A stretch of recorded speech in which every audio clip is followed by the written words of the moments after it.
The Kingdom of Meroe, one of Africa's most remarkable and enigmatic ancient civilizations, flourished between 300 BCE and 100 CE in what is now modern-day Sudan. Located along the Nile River, Meroe became the capital of the Kingdom of Kush after the fall of the previous royal center, Napata. Situated strategically between the fertile Nile River Valley and the harsh deserts of northern Africa, Meroe was a hub of culture, commerce, and military power. The kingdom's significance extends far beyond its political and economic dominance. It was a center of art, science, and religion that would leave a lasting legacy on the ancient world. The kingdom's rise coincided with its increasing role as an economic and cultural center. Meroe's strategic position allowed it to control key trade routes linking the Nile Valley to sub-Saharan Africa and the Mediterranean world. This enabled the kingdom to become a major player in the international trade of gold, ivory, and iron, while also acting as a bridge between African civilizations and the Mediterranean world. Meroe was not only a political center, but also a cultural melting pot, where Egyptian, African, and Mediterranean influences converged. The city's splendor was reflected in its grand architectural structures, sophisticated governance, and rich religious life, which combined Egyptian traditions with indigenous Nubian beliefs. The geographical positioning of Meroe was one of the key factors that contributed to its prosperity and success. Located on the eastern bank of the Nile River, about 200 kilometers north of modern Khartoum, Meroe was ideally situated for trade and defense. The kingdom sat at the intersection of the Nile Valley and the deserts of northeastern Africa,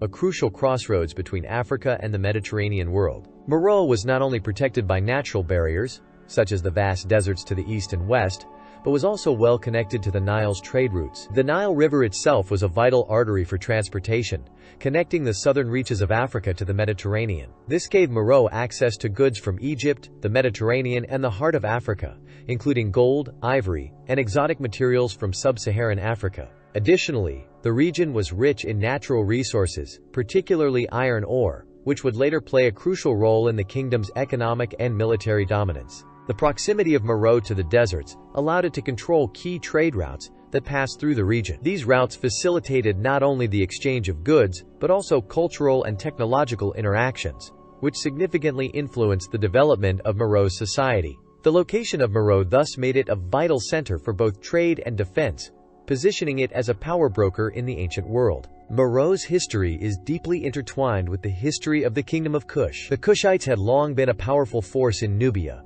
a region along the Nile River to the south of Egypt. The Kingdom of Kush was originally centered in Napata, located in the northern part of Sudan. The rulers of Kush, known as the Kushite pharaohs, were heavily influenced by Egyptian culture and religion, and they even ruled over Egypt during the 25th dynasty, known as the Kushite dynasty. However, by the 8th century BCE, the power of the Kingdom of Kush began to decline due to external pressures and internal conflicts. As the influence of Egypt waned in the region, the Kingdom of Kush moved its capital from Napata to Meroe, located further south along the Nile. This shift marked the beginning of the Meroitic era. The reasons for this relocation are still debated by historians, but it is believed that the move was motivated by a combination of strategic, economic, and political factors. One significant factor in this shift was the changing political landscape of the Nile Valley. The Egyptian pharaohs of the 25th dynasty had been overthrown by the Assyrians in the 7th century BCE, and the influence of Egypt diminished. This left the Kingdom of Kush vulnerable to external threats, particularly from the Assyrians and later the rising Aksumite Empire. Moving to Meroe, located farther from these threats, provided greater security and access to resources that would fuel the kingdom's economic and military resurgence. The transition from Napatan to Meroitic rule is a pivotal moment in the history of the Kingdom of Meroe. With the relocation of the capital to Meroe, the political power of the Kushites began to evolve. The monarchy was restructured, and the royal family began to consolidate their power in the southern part of the kingdom. The change in power dynamics also led to the establishment of a distinctive Meroitic culture that blended Egyptian and Nubian elements, creating a unique civilization. The first Meroitic kings and queens are believed to have ruled from Meroe in the 3rd century BCE, but the kingdom truly flourished in the centuries that followed. The shift to Meroe marked the beginning of an era of relative stability and prosperity for the kingdom. The new capital was not only a political center, but also a cultural beacon, representing the zenith of Nubian civilization. The Meroitic rulers embraced and adapted Egyptian religious practices, but they also introduced their own innovations, including the development of the Meroitic script, which remains one of the great mysteries of the kingdom. Under the Meroitic dynasty, the Kingdom of Meroe expanded its influence over a large swath of northeastern Africa. The power of Meroe reached its peak in the 1st century BCE, with the kingdom controlling vast territories, including parts of modern-day Sudan, southern Egypt, and the Red Sea coast. The Meroites maintained strong trade connections with Egypt, the Mediterranean, and sub-Saharan Africa, facilitating a flow of goods, ideas, and cultural exchange. The Kingdom of Meroe was ruled by a centralized monarchy, where the ultimate authority lay with the king or queen. The monarch held both political and religious power, overseeing the kingdom's administration, military, and religious practices. While the title of king, or pharaoh, in the Egyptian context, was most commonly associated with Meroitic rulers, women also held significant political power. In fact, the Meroitic kingdom is unique in the ancient world for the prominence of its female rulers, who often co-ruled with male counterparts or even held power independently. The Meroitic monarchy was not only a political institution, but also a religious one. The monarch was viewed as the intermediary between the gods and the people, with the king or queen's actions seen as essential to maintaining divine favor and social order. This belief in divine kingship, where the monarch was seen as a living god, was heavily influenced by Egyptian traditions, but it was adapted to suit the indigenous Nubian context. The administration of Meroe was highly organized, with the monarch overseeing a series of regional governors who controlled different parts of the kingdom. These local rulers, often from the royal family or nobility, helped manage the agricultural, economic, and military resources of Meroe, ensuring its prosperity. The centralized governance system allowed the kingdom to maintain stability and control over a vast territory. One of the most notable features of Meroitic leadership was the prominent role of women in the royal family. The title Candace, also spelled Kandake, referred to the queen or queen mother of Meroe, who wielded considerable political and military power. Candaces were often depicted as fierce warriors and competent rulers, playing critical roles in defending the kingdom and managing its internal affairs. The Candaces were sometimes co-regents with their husbands, and in some cases, they ruled independently. These powerful queens helped solidify Meroe's power, particularly when the kingdom faced external threats or during times of internal strife. The most famous Candace is likely Amani-Renas, who ruled during the 1st century BCE. Amani-Renas led Meroe in a successful military campaign against the Roman Empire, famously resisting Roman attempts to conquer Nubia and defending the kingdom's independence. The role of the Candaces was not just political but also symbolic. They were regarded as the protectors of the kingdom and its religious traditions. By leading the kingdom alongside their male counterparts, or on their own, the Candaces reinforced the idea that the royal family was a divine and unbreakable force, ensuring the prosperity and spiritual health of the people.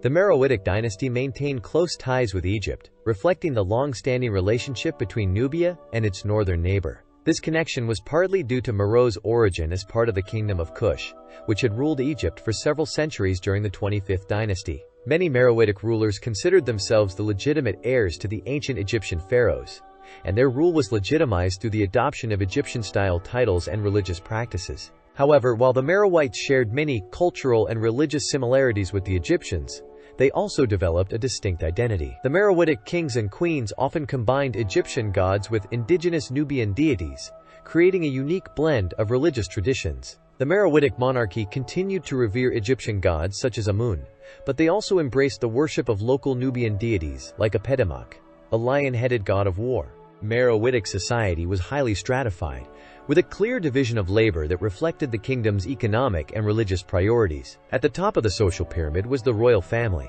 followed by a class of aristocrats, priests, and military leaders. The king or queen held ultimate authority, but the ruling family also included powerful nobles and military commanders who had significant control over the kingdom's territories. Below the aristocracy were the priests, who held a central role in Meroitic society.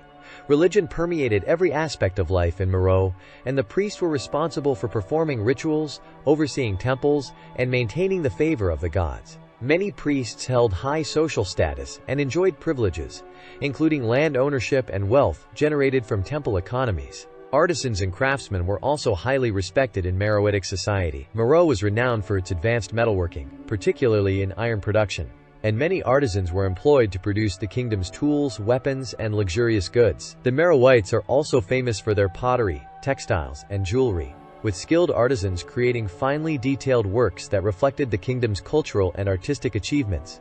Warriors formed an essential part of Meroitic society, as the kingdom often had to defend its borders against invading forces from Egypt, Rome, and other neighboring kingdoms. Meroe's military elite was highly trained, and its armies included well-armed soldiers, archers, cavalry, and war elephants. These warriors played a crucial role in maintaining the kingdom's independence, particularly in battles against the Romans, who sought to conquer the region. Religion was at the heart of Meroitic culture, shaping its political structure, art, and daily life. Meroitic religious practices were a fusion of Egyptian religious traditions and indigenous Nubian beliefs. While Meroe had adopted many Egyptian gods, such as Amun, Osiris, and Isis, the Meroites also worshipped their own native deities. These included Apedemak, a lion-headed god associated with war and royalty, and Atum, a creator god who was central to Nubian religious beliefs. The royal family, as divine rulers, were deeply connected to religious institutions. Pharaohs and Candaces were believed to be the living embodiments of divine power, with their actions directly linked to the well-being of the kingdom and its people. Religious festivals and rituals played a significant role in unifying the kingdom, and temples were lavishly constructed as centers of worship and political power. Meroitic religion also had a strong connection to death and the afterlife, similar to Egyptian traditions. The Meroitic kings and queens were buried in elaborate pyramids, where they were interred with their wealth and possessions, ensuring a prosperous afterlife. The burial practices of Meroe, especially the construction of pyramids in Meroe's royal cemetery, reflect the kingdom's belief in immortality and the continuing power of the monarchy in the afterlife. One of the most intriguing aspects of Meroitic culture is its unique writing system, known as Meroitic script. This script, which has not yet been fully deciphered, consists of two distinct forms, one used for hieroglyphs and another for cursive writing. The script was primarily used for royal inscriptions, religious texts, and administrative purposes, and it offers a window into the governance and cultural practices of Meroe. The Meroitic language itself is believed to have been a Nubian language, distinct from Egyptian, though it contained numerous Egyptian influences. The script was used in a variety of contexts, including on monumental inscriptions in temples, tombs, and public monuments. Despite many attempts to decode it, much of the Meroitic script remains a mystery, as it is not closely related to other known writing systems. The Kingdom of Meroe is renowned for its remarkable architectural achievements, which reflect the kingdom's prosperity, religious devotion, and advanced engineering skills. One of the most iconic aspects of Meroe's architecture is its distinctive pyramids, which continue to captivate historians and archaeologists alike. Unlike the towering pyramids of Egypt, the Meroitic pyramids are smaller and steeper, but they share similar functions as royal burial sites. The Meroitic pyramids were designed to honor and preserve the kings and queens of Meroe, serving as monuments to their divine status and ensuring a successful afterlife. The royal necropolis at Meroe, located in the northeastern part of modern-day Sudan, contains over 40 pyramids, many of which are still standing today. These pyramids were often accompanied by large tombs and burial complexes, with walls adorned with inscriptions and reliefs. These architectural structures were essential to the Meroitic belief in the afterlife and the immortality of their rulers. The tombs often contained valuable artifacts, including jewelry, pottery, and inscriptions, which highlight the kingdom's wealth and artistic sophistication. In addition to pyramids, Meroe was home to grand temples dedicated to the worship of deities such as Amun, Apedemak, and other indigenous gods. These temples were often built with stone and mud brick, and many feature intricately carved columns, reliefs, and statues depicting gods and pharaohs. The use of columns, similar to Egyptian temple designs, combined with Nubian influences, led to the creation of a distinct Meroitic architectural style. Meroe's royal palaces also stand as a testament to the kingdom's wealth and power. These palaces were grandiose structures, with large courtyards, decorated walls, and intricate furniture. Some royal palaces were built with multiple levels and extensive gardens, showcasing the kingdom's ability to harness resources for architectural innovation. The pyramids of Meroe represent one of the kingdom's most enduring contributions to architecture, blending both Egyptian and indigenous Nubian styles. While the overall concept of the pyramid was borrowed from Egypt, the Meroites made several modifications to suit their own cultural and environmental context.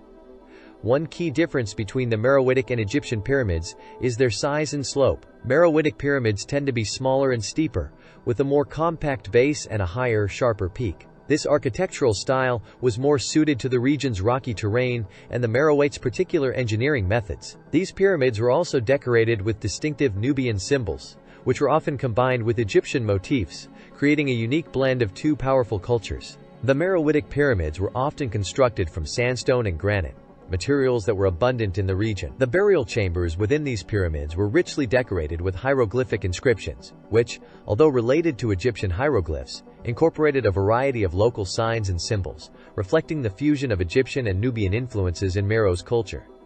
Inside the pyramids, the tombs of kings and queens were equipped with grave goods, such as pottery, jewelry, and weapons, which were intended to accompany the deceased on their journey to the afterlife. These items reflect the kingdom's wealth, craftsmanship, and artistic achievements, as well as the Meroites' deep religious beliefs. Meroitic art is characterized by a rich blend of influences, combining Egyptian, Nubian, and African traditions to create an artistic language uniquely its own. Sculpture, jewelry, and pottery from Meroe reveal a kingdom that valued both artistic expression and practical craftsmanship. Meroitic sculpture is best known for its representations of kings, queens, gods, and royal family members. The statues often depicted rulers in a formal and idealized manner, wearing the traditional crown and regalia of the Meroitic kings and queens. These statues were often placed in temples, tombs, and other important public spaces, serving as both religious symbols and affirmations of the monarch's divine status. Jewelry from Meroe is renowned for its intricate design and use of precious materials. Gold, silver, and semi-precious stones were often used to create elaborate necklaces, earrings, bracelets, and rings. These pieces not only reflected the wealth of the Meroitic elite, but also conveyed symbolic meanings, with many pieces depicting animals, gods, and royal insignia. The craftsmanship of Meroitic jewelry was highly advanced, with intricate details and fine finishing that rivaled other ancient civilizations. Meroe's geographical location along the Nile River and near the vast deserts of northern Africa made it an ideal commercial hub, connecting various regions of Africa, Egypt, the Mediterranean, and beyond. The kingdom thrived on its role as a key player in the trans-Saharan trade routes, which allowed it to control and profit from the exchange of goods such as gold, ivory, exotic animals, and luxury items. Meroe's strategic position enabled the kingdom to engage in trade with Egypt to the north, sub-Saharan Africa to the west, and the Mediterranean world to the east. The Meroites acted as intermediaries in the flow of goods between the Mediterranean civilizations and the African interior, facilitating the exchange of not only material goods, but also cultural and technological knowledge. The wealth generated from trade allowed Meroe to flourish economically and invest in its infrastructure, including monumental architecture, artistic endeavors, and military expansion. As a result, Meroe became a regional power, exerting influence over neighboring kingdoms and peoples through both economic and military means. Meroe maintained complex and varied trading relationships with several key regions, with Egypt being one of its most important trading partners. The Meroites traded a wide array of goods with the Egyptians, including ivory, gold, and exotic animals. In exchange, Meroe received luxury items, wine, olive oil, and papyrus. These exchanges not only brought wealth but also helped solidify cultural and political ties between the two kingdoms. To the west, Meroe engaged in trade with the kingdoms of sub-Saharan Africa, including the ancient kingdom of Aksum and various smaller Nubian tribes. Through these trade routes, Meroe exported gold, iron, and other valuable commodities, while importing salt, textiles, and luxury goods. Meroe's connections with the Mediterranean world were also significant, especially with Greece and Rome. The kingdom exported its famed iron products and other local goods, while importing fine pottery, glassware, and other artifacts from the Roman Empire. The Meroites' involvement in Mediterranean trade helped to establish Meroe as a cosmopolitan center, blending African, Egyptian, and Mediterranean influences. Meroe's economy was built on a combination of abundant natural resources and skilled craftsmanship. One of the kingdom's most significant resources was iron, and Meroe became known as one of the ancient world's leading iron producers. The Meroites had developed advanced techniques for iron smelting, utilizing the region's rich deposits of iron ore. The production of iron tools, weapons, and agricultural implements not only supported Meroe's military and industrial needs, but also played a major role in its economy. Meroitic ironwork was so renowned that it contributed to the kingdom's fame as an ironworking powerhouse. Gold mining was another important economic activity in Meroe. The kingdom's vast deserts were rich in gold, and Meroitic rulers controlled extensive gold mines that provided the precious metal for trade and ceremonial use. Gold was also used in the creation of royal artifacts, including jewelry and burial items for the elite. Agriculture played a crucial role in Meroe's economy, with the fertile lands along the Nile providing ample opportunities for crop production. The kingdom's farmers grew crops such as wheat, barley, and millet, as well as flax for textile production. The Meroites also cultivated livestock, such as cattle, goats, and sheep, which were essential for their diet and economy. Meroe's mastery of ironworking is perhaps one of its most significant achievements, and is a testament to the kingdom's technological innovation. The Meroites pioneered the use of blast furnaces, which allowed them to produce high-quality iron products. Iron was not only used for tools and weapons, but also for construction materials and agricultural implements, which helped improve both the military and economic capabilities of the kingdom. The iron industry was central to Meroe's economy, and it played a vital role in the kingdom's military dominance. Meroitic armies were equipped with superior iron weapons, such as swords, spears, and shields, which helped them defend their kingdom and expand their territory. The production of iron also gave Meroe a significant edge in trade, as iron tools and weapons were highly valued by neighboring civilizations. Meroe, at the height of its power, was a formidable military force, capable of defending its territories against several external threats. Located in an area with strategic access to both the Nile and desert trade routes, Meroe had to guard against invasions from powerful neighbors, including Egypt, the Roman Empire, and other Nubian and African kingdoms. The Meroitic army played a central role in protecting the kingdom's wealth, resources, and political sovereignty, while also expanding its influence over nearby regions. In the south, the Meroites faced occasional incursions from the Kingdom of Aksum, which would later rise to power and adopt Christianity. To the north, the threat of Egyptian military power remained a concern. Egypt had long been a significant influence on Meroe, but the Egyptians, under different dynasties, periodically challenged Meroitic sovereignty. The Meroites' military capabilities were crucial in resisting Egyptian forces, particularly during the conflicts between Meroe and the Egyptian Ptolemies. The Roman Empire also posed a serious threat during the early centuries CE,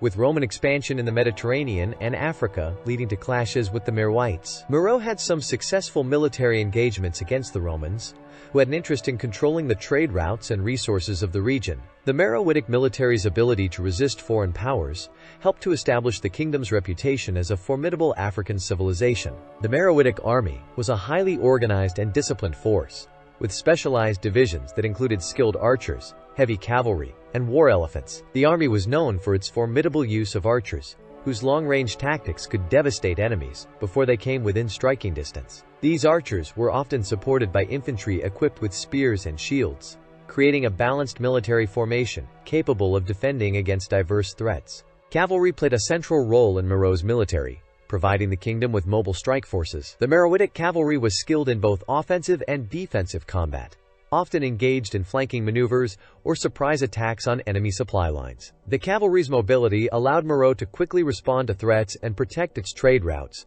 while also launching successful raids on neighboring regions.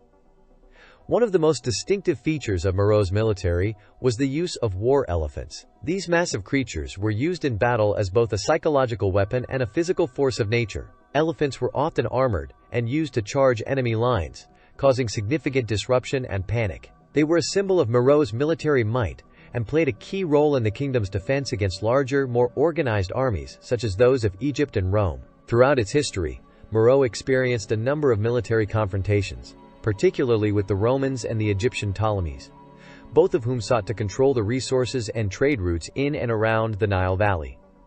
One of the most notable military conflicts was the battle with the Roman Empire in the 1st century BCE. During this period, Rome was expanding its influence into northern Africa, and the Kingdom of Meroe, located along vital trade routes, became a target. Although the Romans were ultimately able to assert some influence in the region, the Meroitic military's resistance delayed Roman conquest and maintained the kingdom's independence for several centuries. Meroe's decline can be attributed to a combination of internal and external factors that slowly undermined the strength of the kingdom. Internally, the kingdom faced political instability and struggles for succession, particularly after the reign of its powerful and long-standing rulers. This instability weakened the central authority of the monarchy and made it difficult for Meroe to defend its borders and maintain its prosperous trade networks.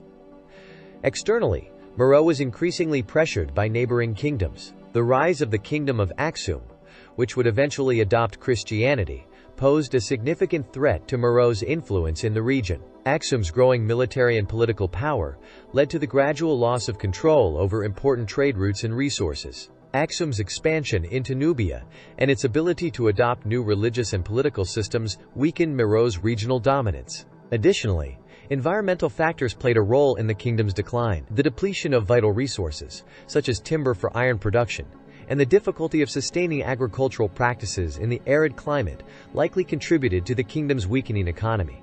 The loss of these resources hampered Meroe's ability to support its military and maintain its infrastructure. As Meroe continued to struggle with internal and external pressures, the rise of the Roman Empire and the expansion of the Christian Kingdom of Aksum presented two significant challenges. The Romans, who had previously encountered Meroe on the battlefield, began to assert more control over the Mediterranean and North African regions. While Meroe was able to maintain its independence from direct Roman conquest, the empire's growing influence in the region undermined Meroe's political and economic autonomy. At the same time, the rise of Aksum to the south of Meroe marked a turning point in the region's power dynamics. Aksum, with its advanced military, flourishing trade networks, and eventual adoption of Christianity, posed a direct challenge to Meroe's religious and cultural influence. The Christianization of Aksum and its subsequent military campaigns contributed to the gradual decline of Meroe's power, and by the 4th century CE, the Kingdom of Meroe was no longer a dominant force in the region.